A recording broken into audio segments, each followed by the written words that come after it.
Good afternoon. This is RJ with the IWS podcast, round two, and I have my man Chief here. How you doing today, Chief? I'm doing very well, RJ. How about yourself? Better, man. Better now that I have you here. Hopefully, we won't have any of the issues, the technical difficulties we had. Doing these things virtually. Sometimes there's limitations with internet connections. So I appreciate you for being able to give this another go. Absolutely, my pleasure. So I want to jump right in. We were having such a good discussion, and I really want to, hopefully, we can recapture the essence of what you were describing. So we're going to jump right back into the conversation. You were starting to give us a bit of your family background and your upbringing, your history. So hopefully you can get some of that intensity and vulnerability that you were sharing. So the floor is yours, sir. Absolutely. And, I'm just grateful for the opportunity to be able to go into my background and talk about my family. And I can capture that again because when I speak about my family, I have so many positive and hopeful and grateful feelings when I speak about them. So it's always easy for me to speak about my family. Beautiful. Um, so just starting from the beginning, I was born to a wonderful family. I love my mother, my aunts that helped raise me, my grandma, grandpa. um, According to my grandmother, I was born in the house, and then according to my aunts, I was born at the hospital. um, it seems more likely that I was born at the hospital than in the house, but Sure. I'll go with my grandma's story if that makes her happy. Um, I was raised primarily by my grandmother and two out of my three aunts, and then the third aunt was there quite frequently, but she had her two daughters and her household to take care of. But they Mm, they were just as much a part of my life as my other two aunts and my grandma. Um, my mother had her troubles. She had some things that kept her out of my life very early on, and then yeah. a little bit later on, without telling too much of her story, she had some struggles with drugs and alcohol, and then hit rehab.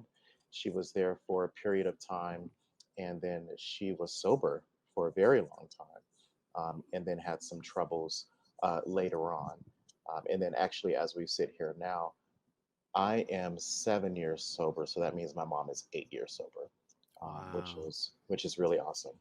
Yeah. Um, my grandmother, my family, very, very strong Christian family. Um, and that was a wonderful thing as far as them, uh, I think, being consistent and teaching me to be caring and things of that nature, all of the positive aspects of their faith. Hmm. Um, and, you know, growing up, I used to watch so many people um, go to my grandma and talk to her. Yeah. So, being raised in the church, when you have the altar calls, the people would go to a section of the church and give their lives over to the faith. And Hmm. my grandma would be there, and I would watch the people go back and talk to her. And then when they come out with smiles on their faces and watching the other people in the church talk to my grandmother, Mother Lewis, such a great memories, and that just I think learning from such an early age and observing that kind of being open and talking to people and listening to people, I learned that I think earliest from my grandmother, Mm. um, and then in the household, one of my aunts. I had two aunts there for a long period of time, and then one moved away after she purchased her home. But the aunt that was there the whole time, she used to always say, "My door is always open." And that is something that has stuck with me for years and years. My door is always open. She says that to me to this day. I'm like, I'm the therapist. My door is always open. Trying Um, to trying to take your job. and she's such a wonderful listener. All of my aunts are wonderful listeners. and my grandmother. Just so much love I can say and gratitude, like I said. Um, but in watching that and observing that open door policy and those um, moments of them listening, that's where I think I really learned to be a listener for people and how Mm, important that is. right. Um, as I got older, I was in my teenage years. I was still a part of the church, actually that same church. Excuse me, and I was a part of a group, and I had the leadership in the group was amazing. I'm still in contact with them today, not as much as I would like, but still in contact with them today. And they were wonderful examples again of listening. And one of the gentlemen, the founder of the group, I remember nights that we would do our group activities with the church, and then he would give me a ride home, and would sit in the car with me. And you could tell, looking back now, I could tell he was exhausted. I don't think I really recognized it back then, but he was like listening to me for hours and listening to me being open about my experiences with the group, and then also some very personal things Sure. um, that I was discussing with him. And through all of this, I'm learning how to listen. And part of that group, and I say it on the website, that there were people, even when I was younger, in my adolescence, adults and people my age coming to me and sharing things with me, personal things, because they recognize that, this may be a young person, but he's listening. Hmm. Um, this may be a person who doesn't have these varied life experiences that I have, but he's listening. And it's so important. And I recognize that even now, that people just they need someone to listen, and listen, like you said last time, listen actively. Um, Yes. Very important. and even today after the intake sessions, I very often have people say, um, after the intake, I felt so much better. It's like a burden was lifted off of my shoulders because I had been holding that on myself for so long, Right. and just to be able to talk about it, was healing for me. Hmm. And so um, that's such an important lesson that I've gotten from them. And in growing up, part of my story is that when I was younger, and my grandma doesn't know about this, and it's something that I have talked to my therapist about on a few occasions. When I was about, it has to have been either when I was before 10 or just after, one of those, very young. I asked my grandmother something to the effect of, why do we have to believe in Jesus, or why do we have to follow Jesus? It was something in that realm. Hmm.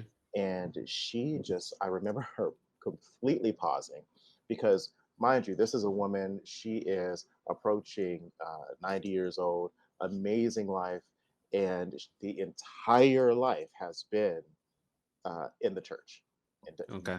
entire life. This Very is clear. from both. So asking her that kind of question is it's anathema. You don't ask that kind of question. What do you mean? Um, and so I remember her freezing, and I remember the look that she gave me. It was like a look of like shock and like, I can't believe you just asked me this. And she said, don't, something to the effect of, don't ever question that, or don't ever, something like that. I can't remember exactly what she said, but I do remember how it made me feel. And it made me feel like I can never do anything that opposes or goes against what I'm learning as a Christian.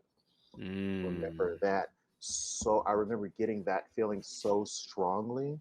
And Yeah. then from there, that led to years and years of hiding um, who I am as a gay man, hiding the fact that when I'm going out through life, I'm thinking about, I'm supposed to be this Christian guy. I can't be gay. I have to be straight. So I'm going to try to force myself Hmm. to be straight and have straight thoughts or whatever that is. Um, Right. and I remember hiding that part of me. Um, I remember when I was in seventh grade, I had a girlfriend, And I remember her to this day. Now I'm kind of curious about. Actually, I had two. Now that I think about it, um, and I remember both of them, which is interesting. I wonder where they are today. But they were such nice young women, and I remember wanting to be in a relationship with them because I wanted to hide, again, hide who I was. Mhm. I even got kicked off of my high school. What was I doing? Track team because I had shin splints and I was hurting. And I sat down where the girls were having their cheerleading practice, and the coach kicked me off the team because he thought I was looking at the girls and watching them do their practice instead of going back. Uh, I was like, think think sir, thinking you were being inappropriate. yeah. I was like, that if only you knew. That is so not the case. Like, far from it. Far, far from it. And so, that part of my fear was being rejected by my family, being told that I'm disgusting, being told that I'm going to go to hell, and all those things, which did Mhm. come later. But at that time, I was like, I can't share this and I can't be open with my family. And so that really started me down the path of hiding things, and just not being open with anyone that raised me, and not uh, even being open with myself because I wanted to hide who I was, and I didn't want that part of me to come out because I Right. knew it was sinful to come out, because it was sinful and disgusting and all of those things that I learned when I was younger. Yeah. I am so grateful. One of the things that um, can help someone move through or move past their symptoms of trauma is having a support team with Yes, them. sir. And so I'm grateful for the people that were with me in that church group when I was younger.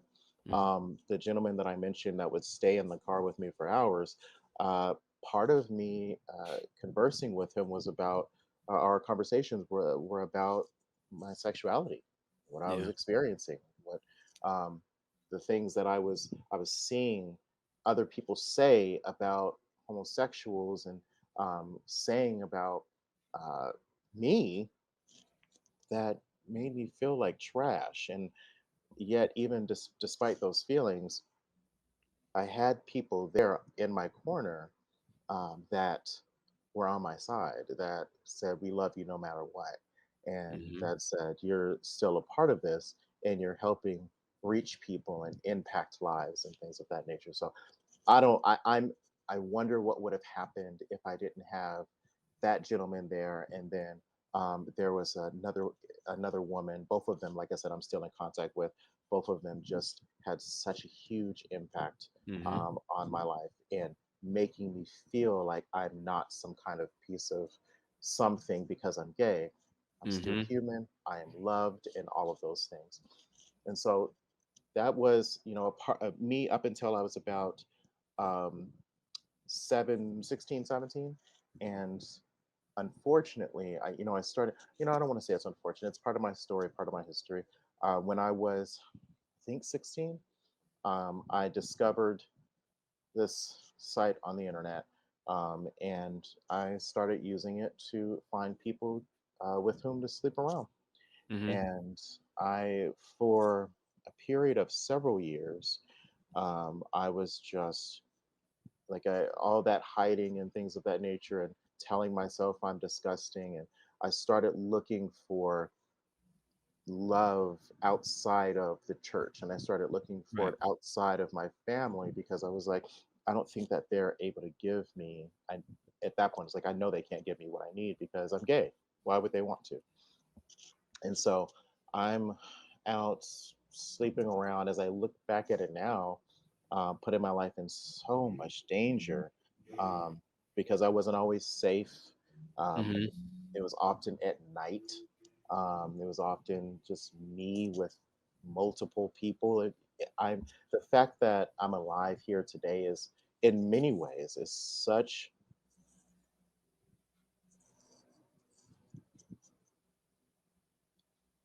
a miracle that I'm alive today, because I really did put myself in a lot of danger. Yeah. And I'm grateful that I'm here to tell that part of my story. So, um, at some point in 2007, I discovered the gentleman that I mentioned earlier.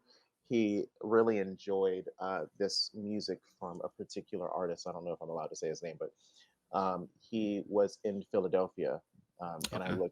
I looked up the school that he went to, and I ended up going to Philadelphia Biblical University. And in my ever present goal to make my grandmother happy, and this is what I recognize it to be now, many years later, and many school loans later, I wanted to become a preacher man, like my grandma wanted me to be and thought I was going to be. Mm-hmm. Uh, and interestingly, am not, and she still loves me all the same. Funny how that is. It's very interesting Um, how that works. yeah, right. So I went there, and I was in Philly for, I think, from 2007 to 2015. Um, yeah, because that's the year I got sober. So I got back here in 2015, and I did the school thing. I got my bachelor's in biblical studies. I don't use it, of course, like many of us that got bachelors in something. And then I stayed there to do my master's in Christian counseling. Um, and I got expelled from the program. How fun. Um, I got expelled in 2010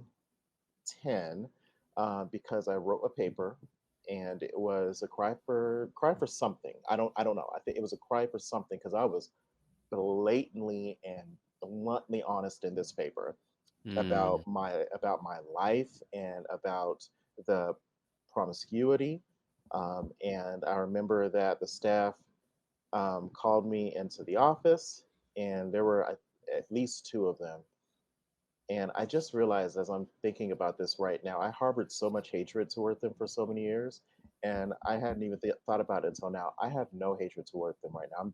I'm picturing their faces in my mind, and it's like there's no hatred there. That is crazy. I've never thought about that till now. But they asked me to leave the college because of what I wrote, and so had no choice. Had to exit all of my classes, and I left. And I was out for about 6 months, I think. And then I got back and I told them, hey, I've repented, and I'm never gonna do these things again, and I'm never gonna, be with another man again. That was not true. And I got Mm-hmm. back into the college because I was like, I have to do this. This is a goal. I have to do it. And it was about a year later, more loans later, and I dropped out because at that point I had started with Best Buy and I was making other moves in my life. And I was like, you know what? This just isn't. And I'm faking it. I'm not being me. Um, Mm-hmm. at that point, I had started drinking. I had my first, this wasn't my first drink, but this was the first drink that stuck and activated um, that craving for more. It was a chocolate martini, October 31st, 2009. And it was a Halloween party. And I was sitting on the end of a couch. I was like, I'm embarrassed to be me. I'm embarrassed to be here. These folks aren't going to like me.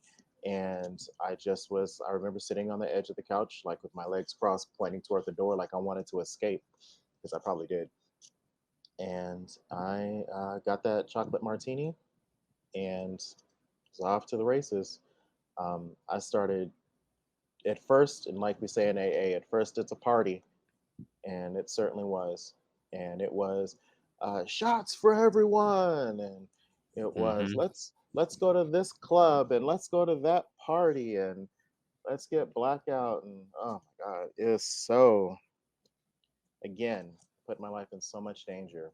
Yeah. And it escalated. After I dropped out of college, my grad program, um, I stopped going to the church that I was going to. That was for multiple reasons, but at the end of the day, as I look back, um, I used what happened at that church as an to um, excuse to leave and Yeah. just do me without church. Um, and as I look back, I'm so grateful for PBU, sorry, Philadelphia Biblical University, which is actually now Cairn University. I'm so grateful for the people that I've met there because I did meet some incredible people. I'm still friends with many of them today. And oh my gosh, they had my back through so many things. And at the church too, so many Yeah. opportunities there. And one of the counseling program at PBU had taught me things that my later counseling program didn't teach me, and such important things of sitting with your feelings and sitting with yourself. And I never got that from my later counseling program, but Oh wow, that's interesting. it was. Um, so I put all of that to the side, all of that behind me, and I decided to just do Best Buy. That's where I started working with Best Buy. Again, another place where I met some incredible people, had some awesome opportunities, and I Best Buy and drinking. And it was because these people at Best Buy, this is another reason I left the church and stayed away, is because they accepted me for just being gay old drunk chief. And it was chief, chief, chief. And it was a party. And I was always invited. I was always accepted. I was Mm-hmm. always hugged, embraced, all these things, not just because I am, not just because they know half of me. They know the guy that is just in their eyes this heterosexual biblical person, but they Right. know me as the gay guy who doesn't go to church, drinks, and does life, and who cares. Let's love you just because. Uh, Right. that I don't talk to. I don't think I talked to anybody from my early days at Best Buy. That first store that I was at. I'm friends with some of them on Facebook, but I don't think I talk to any of them anymore. They have no idea. They were a huge community for me, and I needed that. Yeah. That was looking back. That was one of the, I think, first communities that knew everything and didn't care, um, and wanted me just because I was a nice person. Right. Um, and as we say in Alcoholics Anonymous, it starts out like a party, and then it's kind of a party and consequences. So, and um, starts later on with me drinking to blackout, no longer just a party, no longer just the fun and clubs. The people who were a part of that community, some of them started to taper away because I became too much of a problem. And looking back, absolutely. One in particular, we really spent a lot of time together, and no idea where he is now. Hope he's safe. And it just was a lot of consequences. And then Mm-hmm. as it progressed, it became nothing but consequences. I was I became a store manager, and that first store, uh, man, I was probably shouldn't say exactly what I was doing, but there was a lot of drinking when I was in charge of that store, um, and it was drinking to blackout, drinking when you wake up, drinking to go to sleep, drinking, drinking, drinking. That's all it Mm-hmm. was. And some of the uh, sleeping around came back unsafe again, putting myself in those risky positions. And it just, it spiraled. And then I got my second store in 2014.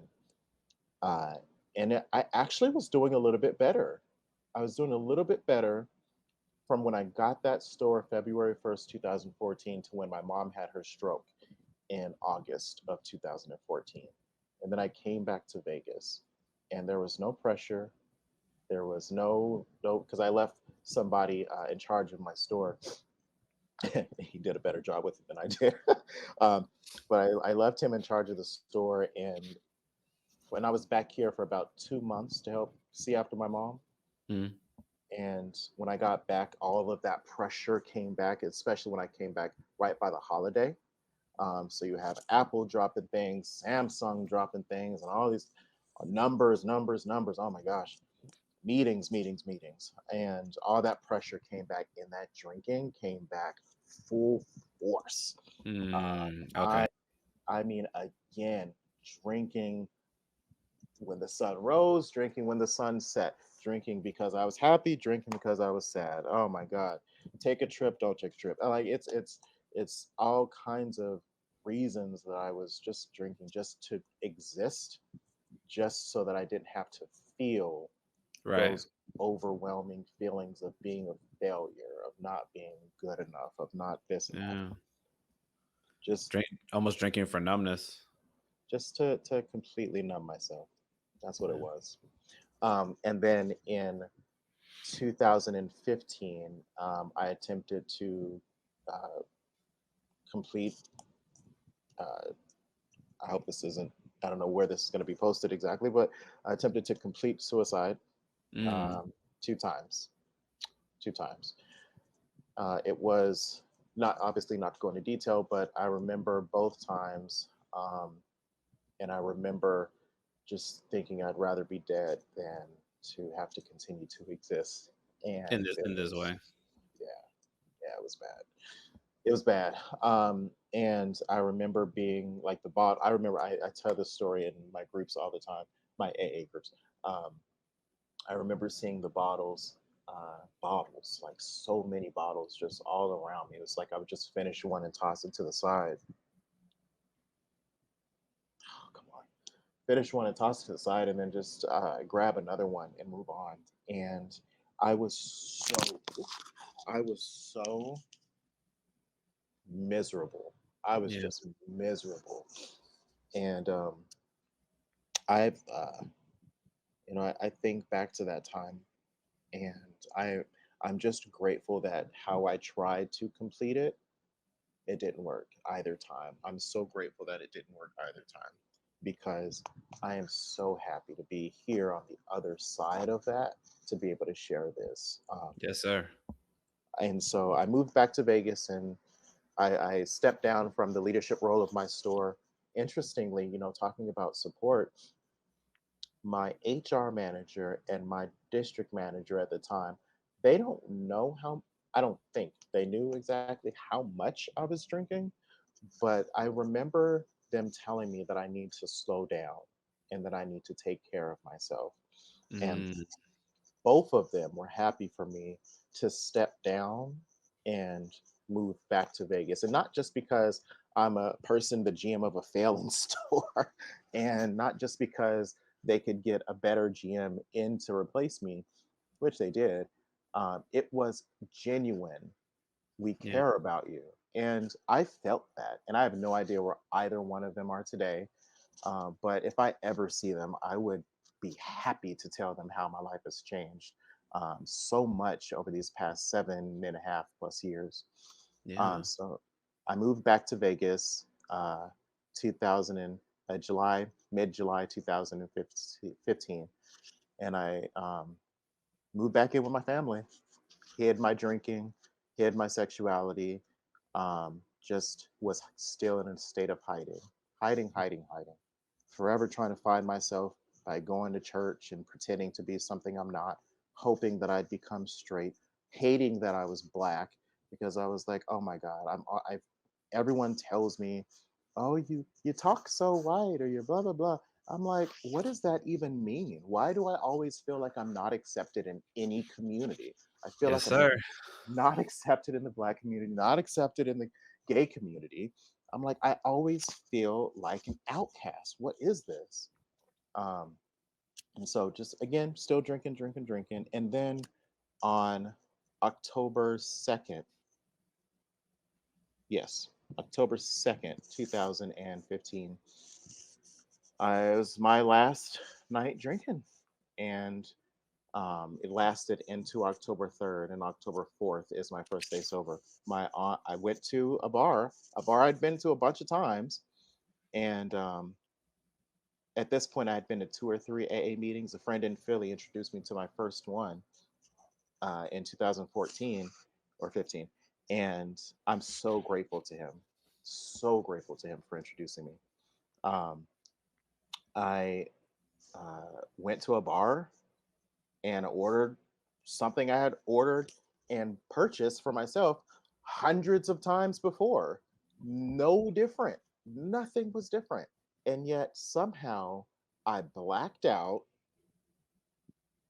made it home somehow, and I have glimpse of the ride back home, but glimpses, I should say. And apparently, my aunt told me that she found me vomiting all over my grandparents' porch. She had to clean it up.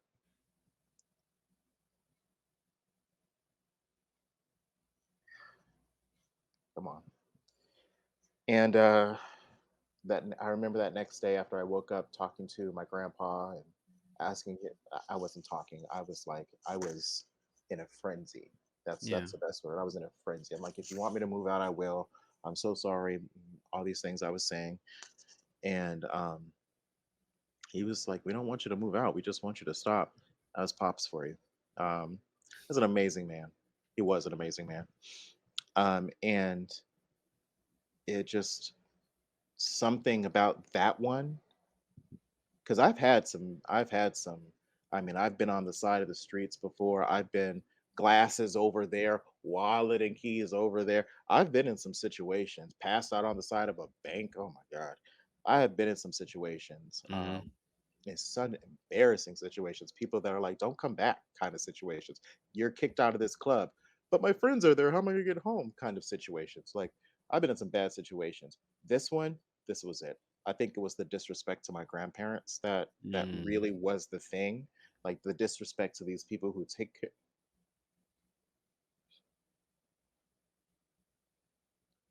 to these people who took care of me, uh, from diapers, Yeah.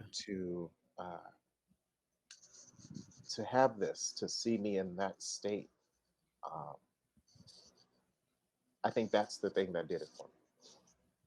And so um, I found an AA group in Vegas at the Gay and Lesbian Center, and talk about a support group. Whew, these folks, I'm not in too much communication with them now, but what an incredible support group.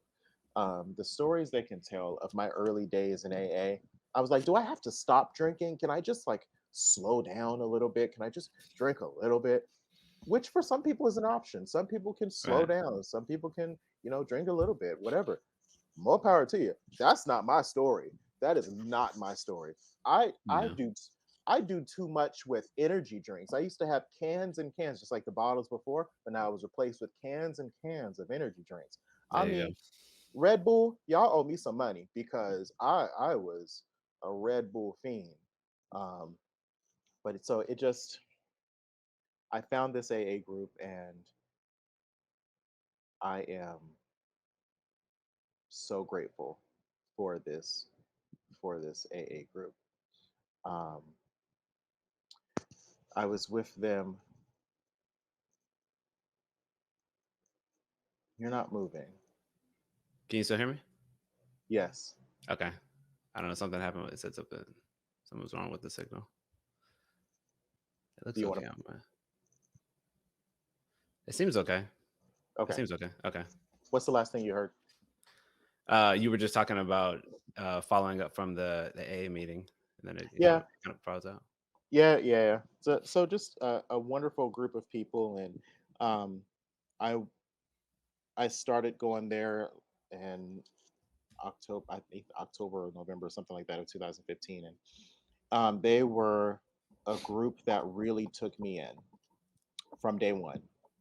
There are these two young ladies that just to be, and this another gentleman also that befriended me, and they were my support. I mean, call them whenever I needed, um, invited me to birthday things, and they really showed me that I could have an incredible life outside of alcohol.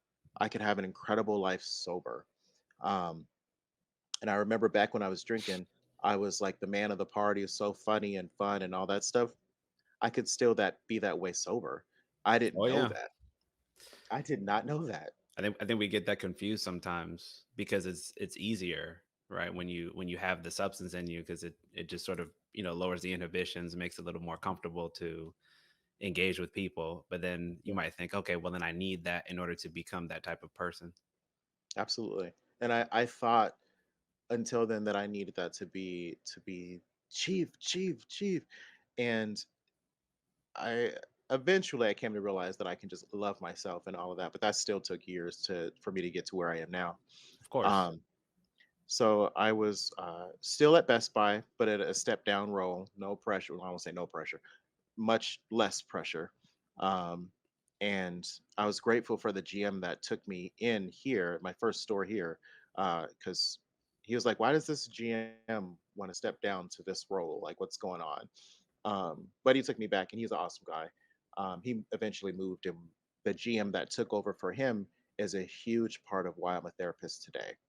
Oh, wow. Um, yeah, at some point, I stopped participating in AA. I stopped talking to my sponsors, stopped talking to other people. I was still extremely depressed because, as I look back now, um, doing everything that I'm doing with AA, but still not going full throttle with the program and still Hmm. hiding who I am. And then, um, and part of it also still working with Best Buy and not happy, excuse me, not happy in the role that I was in. Um, I was miserable at Best Buy after I came back. And that GM, he pulled me to the side. He's also the GM. I teach all of my clients and friends to assume positive intent.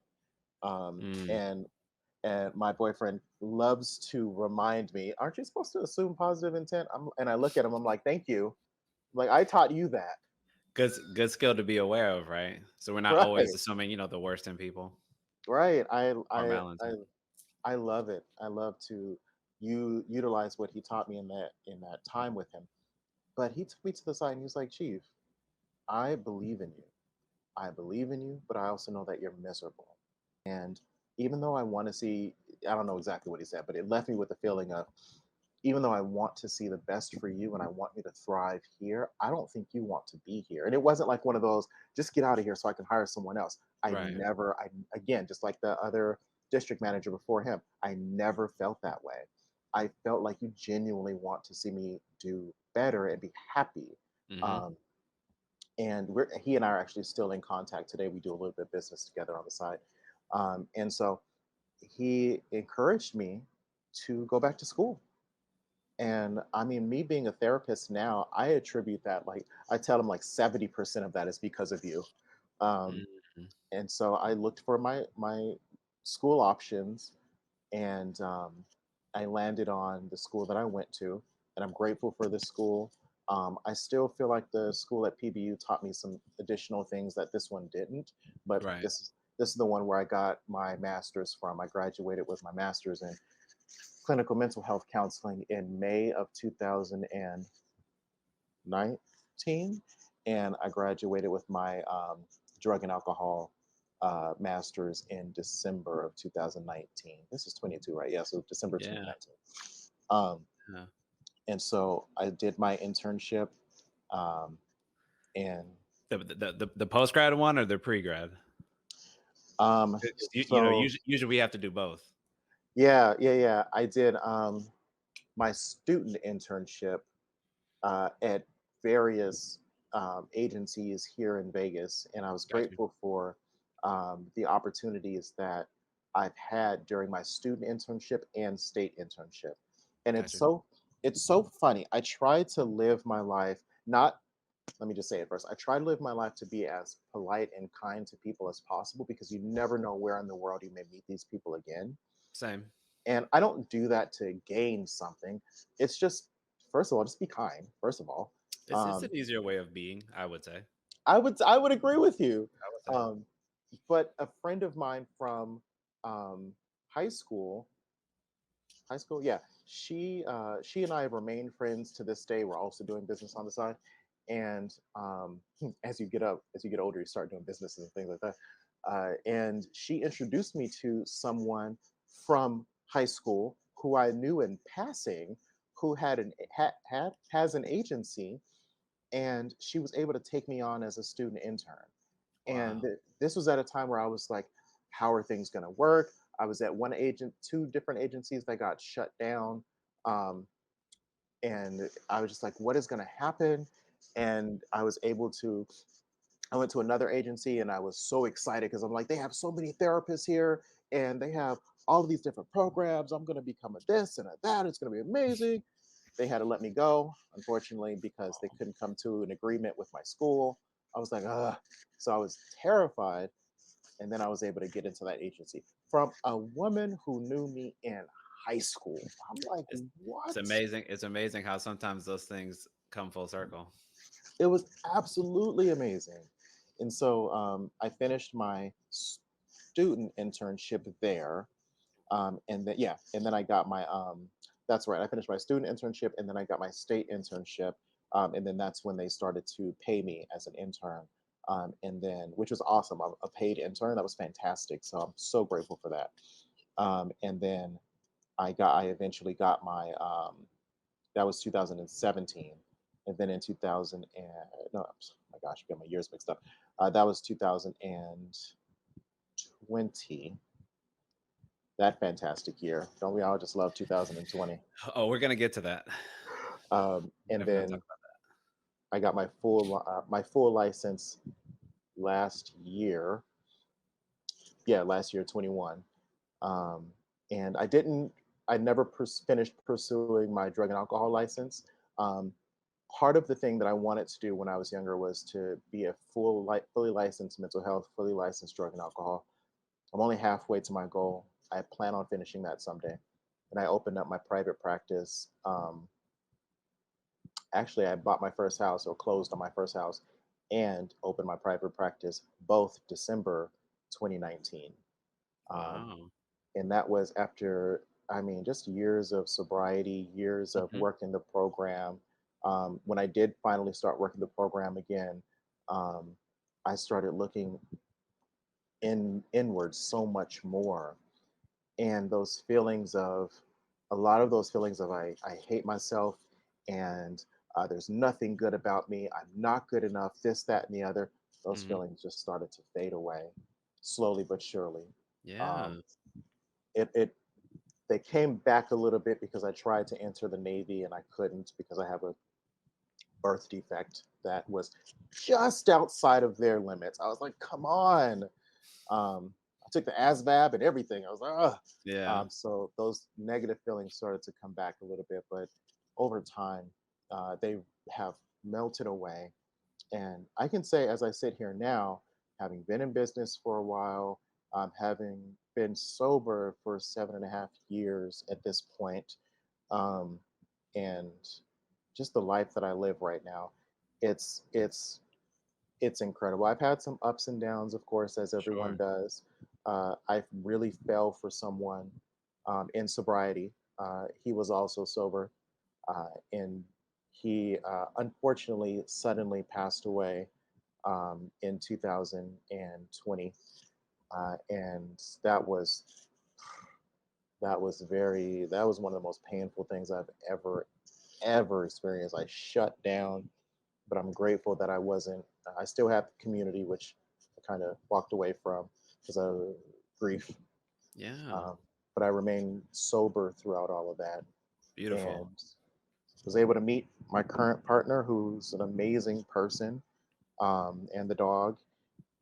And as I sit here today, I am so grateful for those experiences, the good and the bad, because if not for them, and if not for my family, who I have an amazing relationship with today, Mhm. um, I just I wouldn't be where I am physically, but also mentally and emotionally. I sit here a man who can look in the mirror and say, "I love you." I can also look at myself in the mirror and say, "You know what? You're great the way you are, but Mhm. where you are in life and business wise, you can be doing better. How can we do better?" And so it's the mindset that I have today. Yeah. It's just so different, and I'm so happy for it. Man. Number one, before I even start to give you remarks, thank you so much for the level of vulnerability. Truly, because I know how difficult it is for many of us, especially a lot of the environments that we come up in, to even feel comfortable or be willing to share. And I honestly feel like, man, you just bared your soul to me and to the audience. So thank you so much for even being willing to go there. I think it's a beautiful example, especially for those of us that are clinicians, um, how powerful it is to hear one story. And really, you not only did you hit like two to three of my questions without me even having to ask, you just fluidly went there, but you really tied it together in such a way to show not only the adversity that you had to go through, and I want to touch on some of the things you said, man, just to make sure the audience caught all that. Yeah. You're talking about your sexual identity, environment you grew up in, growing up in a more, we could say, perhaps rigid religious environment, being Christian. A lot of Black people, I would say, come up in environments like that where we might feel it's very inflexible in terms of things like sexuality and Yeah. having to hide oneself. The stresses and the pressures of graduate school, of college as a whole, and Ugh. then you not being able to be congruent with who you were, right? Like having to mask that part of yourself. So then I imagine it's even more triggering because it wasn't like it was like a, quote unquote secular institution. You went there because of the religious component. So then that can also be triggering because like I can't fully be myself, Yeah. as you mentioned. And then the stresses of being a manager of a large business like Best Buy, driving you to utilize a substance like alcohol and recognizing that it was getting, you were kind of losing yourself within that. Mhm. But then throughout that, and despite that, having good people around you that still saw your worth and that still saw your value and try to remind you of that Yeah. to get you back on course. So Absolutely. taking you from the East Coast basically to the back to the West Coast in Vegas, and seeing you navigate those different challenges to get to where you are today, and then being willing to share a bit of that, both with, I'm sure, with your clients, maybe when appropriate, and then also here in this moment with people that I can only imagine can resonate with a lot of your story. So I Yeah. genuinely appreciate you going there. And it's funny having these conversations. The not the last one, but the one before that, it was actually a guy that I went to school with myself here in Orlando, and we talked about his own journey over the last couple of years working particularly within the Black community and with Black men, learning to appreciate more of the level of transparency that at times is needed because they need to see it within us, Yeah. because of a lot of the experiences that we go through that's uniquely part of the Black experience as men. So talking about that, and then my most recent one, the one I did actually right before you, was another man that identified like you, grew up in the church, also as a gay Black man, also went to school, got his master's in divinity, and uses a bit of that in his practice, but not exclusively, just aspects usually when somebody also identifies within the Christian faith. And it's interesting because you talked a lot about acceptance and identity, right? And I think deep down, we're all always striving for that. Somebody to lend you their ear, to allow you to be your most authentic version of yourself and not make you feel bad or guilty for the things that you share and the experiences that you engage in. Like you talked about the risky behavior that you were doing when you were sort of finding yourself, right? And Yeah. I don't think that's any different than a lot of those of us that are heterosexual, that us like maybe sleeping with women and trying to figure out what we want. I don't really look at that as any different. But being able to say that, hey, that's okay, that you chose to do that, that was a part of your journey, that was a part of your experience. Yeah. And for me, I certainly want to encourage us to always find and be striving for determining who we really are so that we can find and really embrace those aspects and maybe those experiences and those people that help us to merge those together to live our most authentic version of ourselves. Yeah. But it takes time, right? It's definitely not one of those things that we hit very quickly. And so I think you being willing to share that, and even some of the other stories that I've been fortunate enough to hear, both from clients and other professionals like you, I think it will really be appreciated by others who will either watch or listen to this and really understand that, man, even therapists go through those types of things, right? Even Oh yeah. even he, man, I just listened to what he said, and he described a lot of challenge, a lot of hardship, but he also talked about a lot of the high moments. And look at him now. Look at this brother now and what he's doing. And, nothing but hats off and salutes to you, man, because number one, it's hard to acknowledge these things. A lot of times I feel that we showcase a lot of the things that we do well and a lot of the upside, a lot of the positive, but we don't want to acknowledge and talk about the harder moments, being in the moment, being in touch with our emotions, as you said, even when they're not as good, even when we're feeling low, even when we are having ideations about not being here anymore. And number one, I'm grateful that you're here. I know the community definitely needs you. And I hope that we can continue talking about the totality of our lived experience, not just the highlight reel that looks good, perhaps on social media, but also talking about the other moments that are and were of extreme challenge, but that help us and led us to get the help that we needed, maybe working with a professional like yourself to be in a more stable place in our lives and a little more optimistic for the future. Absolutely. Absolutely. I love the work that I do because I'm able to help people make a whole shift in their lives.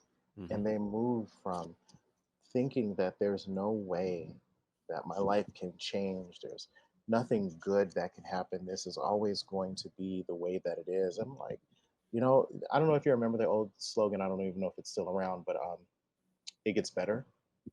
Yeah, I, I remember seeing those on posters. Absolutely, seeing it just everywhere. It gets better. It gets better. It gets better.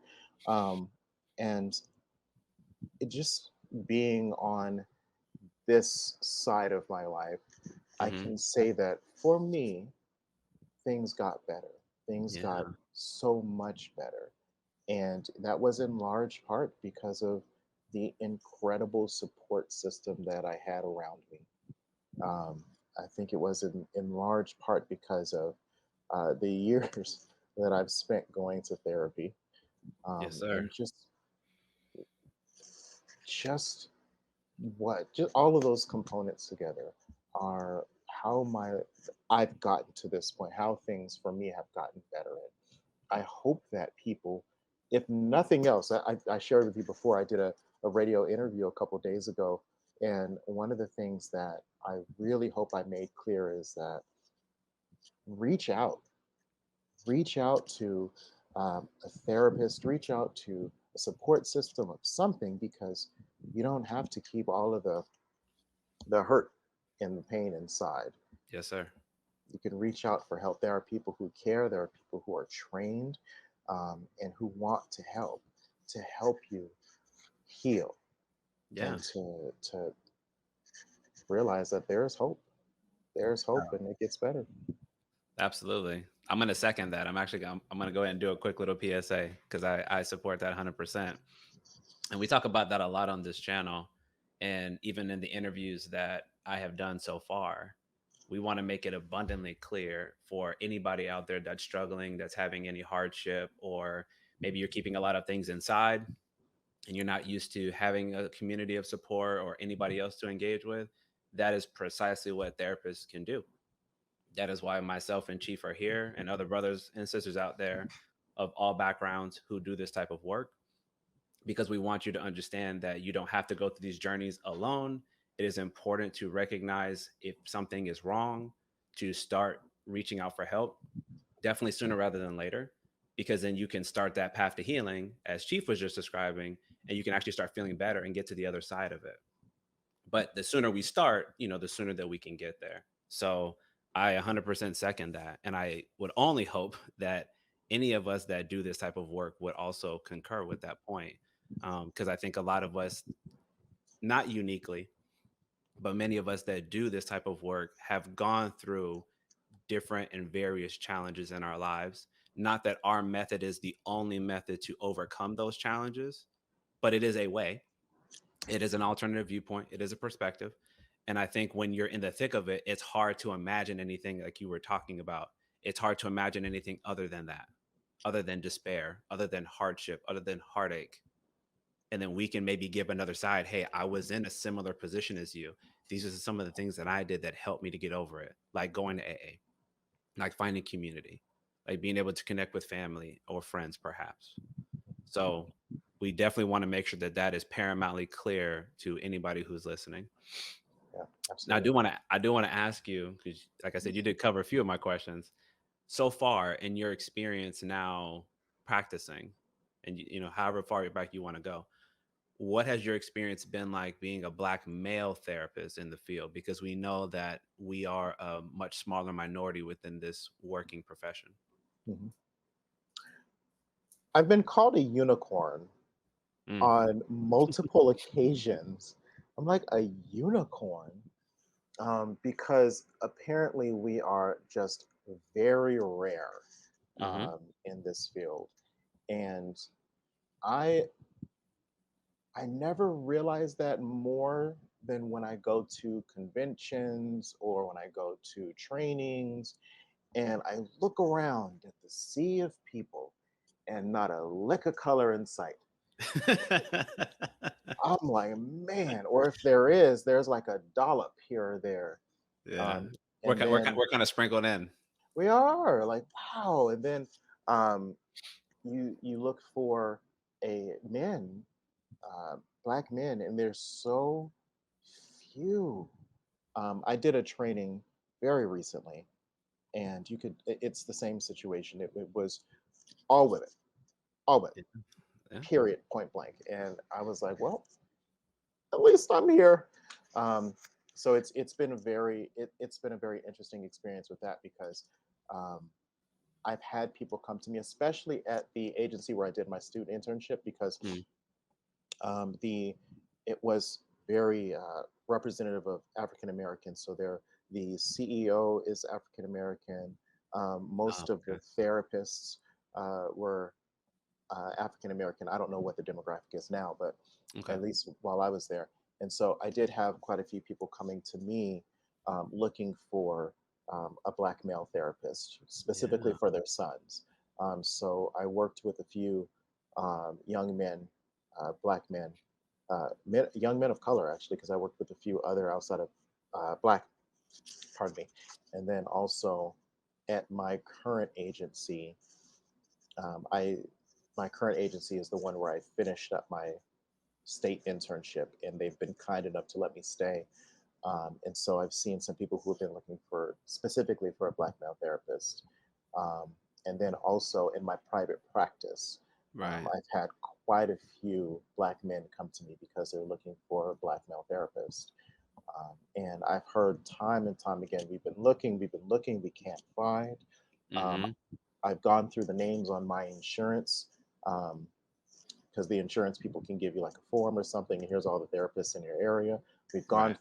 We've gone through that paper and we haven't found any. And then we looked for you and we Googled you. Um, in my Google ads, you can see when I look at the things behind the scenes, you Yeah. can look and see that there are people who are typing in um, black male therapist, black therapist, and things of that nature. Like the keywords. Yes, exactly. Um, the group who taught me that will be very angry to know that I forgot that term. Um, but yeah, so looking at those key terms and looking at who's looking for a black therapist, and it's hmm quite frequent that I see that typed in, Yeah. and I still and I imagine that I'm going to continue to see an increase as mental health in my eyes, becoming more um, thought about, and as it's becoming easier for people to imagine themselves in therapy. I can hmm go to therapy. I can um, there's something going on. I should talk to someone. Yeah. As that grows, I know that I'm going to continue to get more um, black men or men of color looking for a therapist, and then also um, for people in the gay community looking Yes. for someone who can identify with them in that respect as well. And I've gotten quite a few men of color, black men, and gay men of color, gay black men. You know, all those different sequences, pairings. I've gotten quite a few over the years, and I'm confident that that's going to continue in the Yeah. years to come. I would absolutely concur with that. I think there's slowly starting to be less inhibition, I would say, in the Black community and in people of color, the BIPOC community, to be less resistant to the idea of therapy. No longer just the idea and the notion that it's for crazy people, or you really got something wrong or disturbed emotionally. Hmm. So I do also see that that's going to that rate of progress will continue. Hmm. But also, I want to touch on what you said about the different types of people who seek you out, like outside of the Black community. Always say this just so people are clear: we're not a monolith. No community, no cultural enclave, if you will, is a monolith. There's always different ways, not just of how they appear, how we look, but also how we think, how we feel, and the experiences that we share. So this is not to pigeonhole anybody, but there are, of course, are commonalities that we would expect.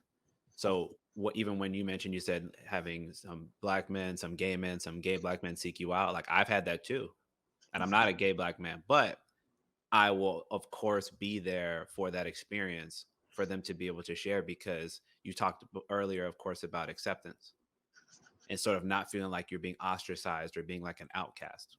Yeah, And I actually, absolutely. I believe I told you following our last call, like I had a conversation with a young brother who wants to go into the field and is pursuing it, but he talked a lot about some reservations about even really wanting to subscribe to being in the Black community, or feeling like he ever gets embraced, feeling like he's not Black enough, as you talked about before. And I certainly know I can have my own experience of how that feels, being a mixed race child, coming up with different backgrounds. My mom's side being Latino and my dad's side being Black. I could understand a bit about what that might feel like. Not this to say that it's the same, but the point is what you were just talking about. When we have that accessibility, then it's easier because you might find somebody who does fit those qualifications or those similar lived experiences. Again, not the same. And you're like, oh man, I need to talk to somebody like Chief. Like, man, he's a little bit older than me. He identifies similar as me. Maybe there's some game he can give me. Maybe there's some experiences he can share. Again, as you beautifully did so far in this interview, that I could really resonate with, and maybe I can start to utilize and incorporate in my life.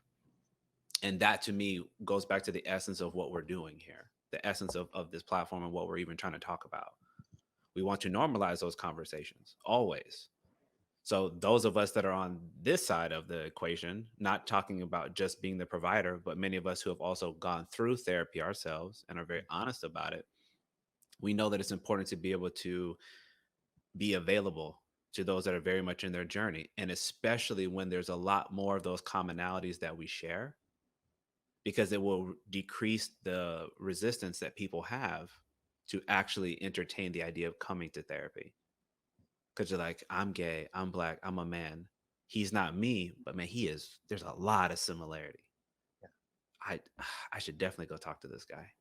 Or maybe they listen to something like this and they're in, Las Vegas, or they're in your local environment. They're like, I got to see if this guy has availability, because I listened to him talking. Man, I felt the passion of what he was saying when he was describing some of the low points that he experienced. And that to me is the point. That's why, we're doing this. So representation matters. That's why I asked the question. And I've Mhm. also seen an increase myself, from mothers trying to bring their sons, to just Black men out there, or men of color who are just going through a difficult time, not just society wise, but in their personal life, and just want another man to feel comfortable to be vulnerable with. And I, of course, take that with the utmost humbleness, because it's important anytime somebody allows you to be in their vulnerable space where they're sharing things that, of course, that can be quite painful. So I'm glad that people like you and I exist, and that's another reason why we're talking together, is so people can see the visibility that, yeah, we are out here. He's in Vegas, he's on the West Coast, I'm here in Florida, I'm on the East Coast. Like, there's more of us out here. We Mhm. are still a small number, but Yeah. hopefully this will grow, though, right, over time. Like, there'll be more men who will feel comfortable coming to the field, which is very much female dominated. And again, this is nothing against the women out there that do this work, but Right. representation does matter, and it's helpful when you have people that kind of look like you can understand a little bit more about your experience. Absolutely. Now, I'm going to use that because, again, you're doing a great job here to segue talking about post George Floyd summer 2020 and that experience, not just what it meant to you, but more from a mental health standpoint. And my preface would be I noticed a lot of change in terms of my clinical practice, in terms of the amount of people who started seeking me out increased dramatically. So I'm curious for you, did you notice any significant change following that summer and really a lot of the, murders that we might have witnessed in that vicarious trauma that we experienced? Did you notice any significant change in your practice?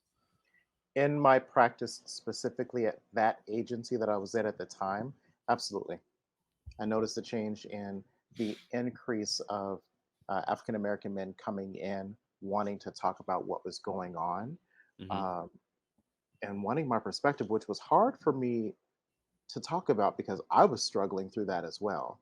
Yes, sir. Um, because I had to talk to my therapist about that, and I don't know if my therapist remembers that, but that was difficult for me as a therapist to experience, Yeah. let alone be able to sit there with other people and listen to their experiences Yeah. with that and their fears. Because I try to, and, as a therapist, I'm able to in that room separate what I am going through from, Right. like the people that I'm speaking with. But in that time, I was like, we are going through this together at the same time. And I had to be honest. I'm like, what you're experiencing right now, honestly, I am experiencing the same thing. The fears of being a black man in America, uh, black man interacting with authority figures, black Hmm. man just existing, those things that I've lived with my entire life Yeah. are being thrust in my face or our faces right now during that time. And I'm trying to figure out how do I navigate Right. that, let alone how you navigate this. How do I even navigate this? Correct. No, I think that has a significant challenge. And yeah, being present in the room, my colleague, excuse me, he said the same thing about being able, I call it, not in a positive way, I would say, because of our profession, sort of dissociating in the room in the session because it's about the client. And I agree. We don't want to be obviously bringing our stuff in there. We don't want to be, transferring onto them. But you're right. That was like this very organic moment in time where we're all experiencing this in real time. Particularly those of us that chose to watch these videos of these heinous acts. And I remember also having to check myself several times, seeking supervision or consultation with folks just to make sure that I felt okay, like really trying to lean into my coping skills, and do things that brought me some joy because it was very difficult. And I remember, this isn't a question, but to add on to that, because we saw a lot of murders happen at that time. And I remember for me specifically, the former, or not former, but he was still in the military, the army lieutenant who, um, he was getting pulled over late at night, and he went to the gas station because he wanted to go somewhere that was well lit, just in case he got killed Yeah. in uniform. And I used to be in the military some years ago in the army, and he was, I believe, if I'm not mistaken, he was also black and Latino like me. And I immediately saw myself in him, and I really, number one, the foresight of him to know to put himself in a well lit area when there was seemed like there was, according to like the video, there was very little lit areas on that street at that time. And still, the fact that he was in uniform, you think that that's like the best protection you're going to get as a black person or a person of color. And still, the level of mistreatment, was hard. Excuse me, it was hard to swallow, it was hard to watch, to deal with. But to your point about sometimes those moments are happening organically, or we're all experiencing them in real time. And I think it's important to be honest. I'm very big on being genuine and not trying to hide it and say, like, no, I'm fine. This is Yeah. about you. Yeah. Sometimes it can help to recognize that we're having these experiences together. But of course, the focus is still on the client. But because of all those things that were happening at that time, I noticed such a large influx of brothers and sisters who started reaching out. My son is having a difficult time. I'm having a challenging time at work. I feel like my white colleagues don't fully understand what I might be experiencing right now, why I'm so angry. Mhm. These are like some of the things they would tell me on these calls, on the consultations. Absolutely. And I would hear a lot of the same with that agency. And I specify with that agency because I was also at the time working or contracting at a medical clinic that is an incredible clinic. They have a heavy focus on the LGBTQ community, and then also my private practice.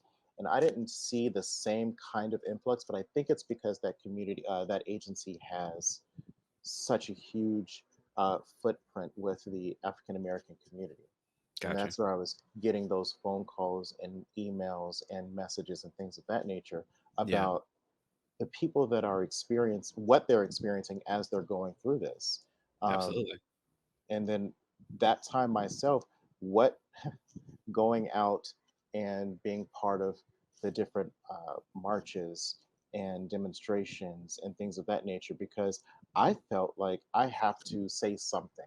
And I shared that with the clients as well. I felt like I had to say something. I felt like I had to stand up for something at that point in time because Hmm. this is a black man and look what's happened. And Yeah. you said that about the soldier. I, One of the things you said just now that really stood out to me was that he had the foresight to be somewhere that's well lit. And Hmm. I know this is not this could I don't want this to go in this direction, but the fact that he even has to have foresight to do that at all. You know, I Correct. I myself don't. I hate this because I actually would love to do this. I don't go jogging at night because there's been issues with that. I'm like, but Heard. just those have been the conversations that I've had with Yeah. my clients over the years, the past 2 years. No, absolutely. And I think it's absolutely appropriate to mention that. And that's part of the reason why I even asked that question. Yeah. Because to me, and I don't know if I mentioned this before, but I'm also a father. I have an 11-year-old son. Oh, yeah. Um, so I think a lot about, the future and how it impacts the children and some of the challenges they have to deal with, the things that they have to see. And more importantly, to your point where you were just describing the fact that we have to have, quote unquote, these talks or have to be extremely aware of our environment because of somebody, misconstruing who we are, why we're there. And yeah, it is absolutely hurtful and absolutely painful. The same way it was hurtful to see a lot of the anti-Asian sentiment, when the previous administration was in office, and the way that Absolutely. they were handling that, like it's not like obviously exclusive to Black people. We just have been going through it for a very, very long time, and we need to acknowledge that that is the case. But we don't, of course, we are sensitive to other communities as well who have to go through that level of discrimination and bias and ill Absolutely. treatment. But yeah, I don't like that we have to talk about those things, but I do recognize that we do. And hopefully there will come a day where we don't. But for now, I recognize and I like to consider myself a realistic optimist or an optimistic realist, however you want to phrase it, um, where it is necessary to have these discussions because we know that the risk is there, it is present, but we're hoping that over time, maybe it's based on the changing population, the changing demographics, or just more acceptance overall, Mhm. that that doesn't have to be this consistent issue. But so far, we're still in it. But regardless, we as people, I do want to say this. I think as Black people in particular, we are quite resilient in Yeah. the level of adversity that many of us have had to experience in generations past. And I use that personally as momentum to keep me hopeful because of the things that I didn't have to experience that previous generations did for us.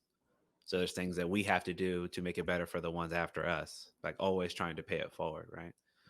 So with that being said, um, to kind of conclude, I'm wondering what are some of the future ambitions or goals that you have for yourself, or things that you know that you still want to accomplish with your life, both maybe personally and professionally? Oh my gosh, there are. Can I take out my list? Um, oh my gosh, there are so many things that I'm so excited about. So the first thing, um, I applied to a scholarship recently for a program. It's a 7 month program that goes into more in depth into trauma than I have ever gone in before. Okay. And concurrently, there are some materials that I'm reading so that I can learn more and more about generational trauma. Yes, sir. Um, I am on a mission to over-educate myself about trauma and healing trauma in communities of color, Yeah. specifically because I'm a part of that community. I'm a part of the LGBTQ community. I want to be a part of uh, the healing process of trauma more than I ever have been before. And I'm hopeful that I get the scholarship. But even if I don't, even if I don't, I'll figure it out. Like it's just I'm excited about what I'm planning on doing as far as education um, Hmm. and teaching as I move Yeah. forward. One of the things that has been on my mind is going back to school for my PhD, and one of the only things that's holding me back, my brain doesn't do well with math and those kinds of things. And I know the school that I want to go to specifically, and I know it for specific reasons. And it's just I looked at the courses, and there's three statistics classes, and I was like, oh, Oh yeah, you oh, get you're gonna get your fair share. I'll just jump in real quick and say I was in a doctorate program a couple years ago. I did a semester, but I remember there's a lot of when you get at that level, the technical language and the reading is very intense compared to anything I've ever had to do. So you definitely have to be ready for that, no matter what type of doctor you go for. oh my gosh. But the one that I'm looking forward to is counseling, education, and supervision. And Yeah, I had an that's a natural fit for us, absolutely. right? So we can Um, teach. I had the opportunity actually recently to do a little bit of teaching as far as uh, I specialize. I don't know if I mentioned this at all, but I specialize. I'm certified in EMDR. Oh, Um, okay. yeah, eye movement desensitization and reprocessing for your viewers, and so I'm certified in that, and I'm also a trainer. I don't have any trainees under me right now, but I had the opportunity to share with someone, a fellow EMDR trained individual, and from the beginning of what EMDR looks like to the end of the 8 phases, I had the opportunity to teach this clinician about this process. And Mm. as I was talking, I was like, I love this. Somehow I forgot that I love to teach. I love teaching. So that Yeah, is a huge part of the plans that I want going forward. I excellent, want to teach, and excellent. if I can be in somebody's classroom teaching about trauma and its effect on the body, I'm presenting to a hospital next week. I cannot wait. Um, and so just teaching is a huge part of my future plans on the professional side. Yeah, um, I'm planning on doing I have different things to grow my business, different things going on right now to help grow the business and help get that reach out there. i've been right, right, looking I've been looking at coaching because right now I'm restricted to Nevada, right. and soon it'll be Nevada and Arizona, but that'll take a minute. But as far as coaching is concerned, that can be worldwide. So Sure. that's something that I'm looking forward to, looking into more. And then personally, um, I I just started. This makes me smile so big. I just found a gym that allows me to do boxing, and Okay. I'm nobody. Don't get me mistaken. I'm nobody's boxer. I'm nobody's whatever. Hey, But when you're in Vegas. We need to go trade with Floyd Mayweather Jr., so the best. he actually has two gyms out here. I don't do that one. The gym that I am a part of now is awesome. It's way smaller. There are only two of them here. both on the opposite sides of town, of course. And they are, I feel like I get this huge release, and it is fun, and it is Yeah. my whole body. Even as I see here right now, so I'm squirming. My whole body hurts right now because I'm like, when I go in there, I put those wraps on and put the gloves on. Just it's great. So maintaining my health is Yes, sir. another huge aspect for me. And then personally, more personally, just growing my relationship with my partner. We are uh, very happy, and it is a great thing so far. And we're looking forward to maintaining it like that and making some plans for the future. So it's really Yes. exciting. The future is bright. And that's what we want to hear. I want to hit on the last thing you said first, because you're basically describing self care, which I'm always a proponent of. Yeah. Both, I would say, well, two things. I always link these together. So, another second PSA. Boundaries as a professional, because we can take on so many things. I think so much of us are naturally helpers and we're helping inclined. So, we want to be there for everybody who's going through different experiences, but we have to remember that self-care is a must. So I must have a good boundary to make sure I allocate enough time to actually take care of myself, to actually invest in myself and maintain the things that are important to me. Like Chief's talking about boxing, times with your partner to maintain that relationship and being consistent. So I always think that those are important, right?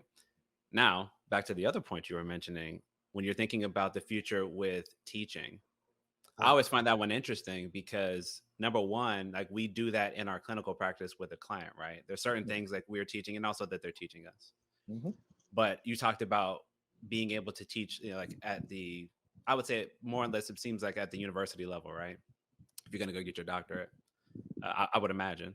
Yeah. And again, even whether we're talking about in the profession or if we're talking about from a higher ed standpoint, we're still a giant minority Yeah.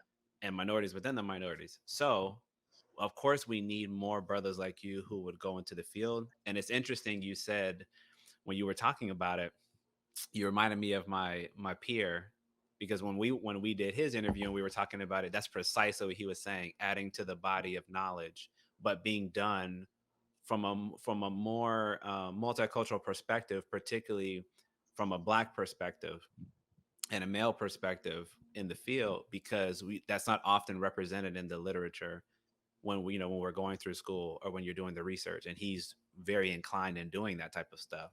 So hearing you say that, I'm like, good, there's more, there's two people at least who are going to be contributing in that way, which will certainly impact future generations of therapists and counselors who are trained in this country. So that's good, of course. And I also, when you said that, I've had some aspiration to do that. My only difference, the only thing I will say for me is that I felt like I needed to get a lot of life experience Mm. and then I want to go teach, because I remember some of my professors in school, the ones I resonated with the most were the ones that brought in so many personal examples of personal in terms of what things they've gone through and also their time working with clients. And it just helps make things hit easier, whether it's talking about theories, interventions, diagnosing, things like that. I feel like it makes it flow a lot easier, and the concepts are so much easier to grasp. But either way, we know that we need more representation in those fields as well, particularly when it comes to mental health. So it's good to hear that you have similar goals. Like I said, like my peer, because maybe we'll see you guys in the future, on the conferences or on different media platforms, things like that, promoting different ideas and research that you've been conducting. So I'm I very happy to hear that. I would absolutely love that, right? I love, and I miss this feeling. And speaking with that clinician recently just reminded me of it because I guess I just haven't done it in so long. But being able to look out and share what I know with Mhm. where I am right now, what I've learned, like you said, personally, and what I've learned on the educational side with someone, and just seeing the what do they call it, the neurons firing and all that, Yeah. just seeing the wheels turning and them learning and putting the pieces together for themselves so that they can then take what I've said, take what they've learned and their experiences, and go and teach others so that Yes. more and more are learning and becoming educated on these topics. That is so exciting. That is so 100%. exciting. I can't wait to 100%. teach more. No, and I think if you come in with that level of passion that you're exhibiting and displaying right now, like the students are going to be very pleased because like Ah, it's just like to me, it's like any other profession. You can tell when people are sort of tapped out. They're mentally, emotionally exhausted, and the ones that are really about it, like you feel their energy. It can be infectious. yeah, And again, like the work that we're talking about, we know that it's going to take a lot of professionals and a lot of time to really touch these communities the way we're talking about and really impact them in positive ways. So, the more people like yourself that want to do the work, and of course, we want to encourage that, support that in any way that we can. And again, I'm grateful for you, man, just being here and just really honoring us and blessing us by telling your story, because I think that it's going to make it so much easier maybe for somebody else who might watch or listen to this and recognize that, hey, maybe I'm in that darker place, maybe I was at like a lower point that Chief described, and man, look at him. Not only look at where he's at now, but listen to what he just said about his future and how excited he was. Like, I want to be able to say that. I want to be able to see a light through this darkness. And I think that being able to hear these stories makes it very powerful to be able to touch those people. So I yeah. really appreciate you for taking the time, man, and I hope that this has been something that maybe you found some value in as well, being able to, I'm sure, impact a lot of folks that you probably will not be aware of. I hope that it does. And if I could leave your viewers and listeners with one thing, on the back of my business card, I put something that is very personal to me and has been for so many years. And it's a quote from Cicero: "While there's life, there's hope." And I truly, truly believe that while there is breath in my lungs, there is hope for a better tomorrow. That's something that I hold on to, and I hope that I can pass that along to anyone who listens. Yes, I think you have done more than your sufficient job to help inspire some hope within us. So again, thank you for making the time, man. And I'm sure if there's an opportunity to connect in the future, talk about some of the new things that maybe you got going on, would definitely love to have you back. Maybe even collaborate. Maybe I can get a few of you all at the same time. Get some panel discussions going on. But I'd be happy to. I appreciate you making the effort, man. So thank you again, and we will go ahead and call that a wrap.